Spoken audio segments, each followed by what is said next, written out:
Yan guys, ito yung top cage. Nilalagyan na namin ng gun, yung plastic protection.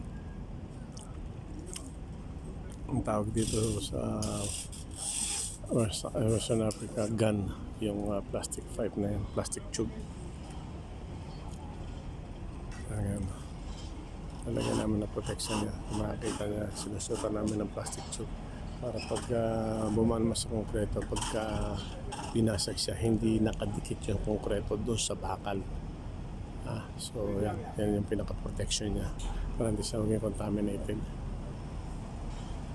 Guys, ito mapahaba yung top cage yan. Lalagyan natin ito. Yan yung tube niya, isang roll malaki, isang roll maliit, pero hindi pa kakasya. So pinatawag natin yung ating storekeeper para makakuha ng mga additional na plastic pipe. Okay guys,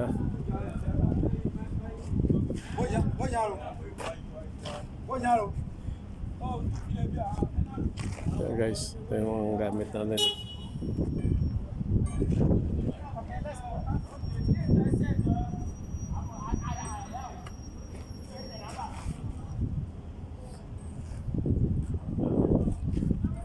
Plastic tube.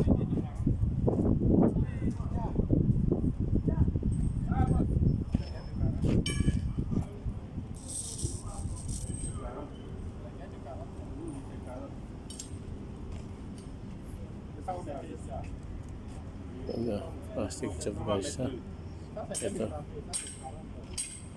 Yan, dalagyan natin siya kung mapapansin nyo sa loob, tapos dalagyan ng scotch tape yan dito sa gilid para hindi pasukan ito.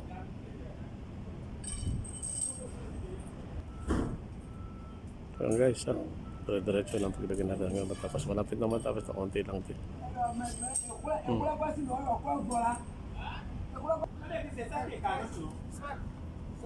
Yan guys, nakuha pa kami ng isang rolyo.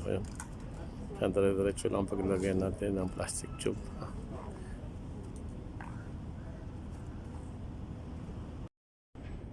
Yan guys, tapos na. Lagyan na natin yung mga bakante na nalagyan natin ng lifting hook yan. So yan, lagyan natin ng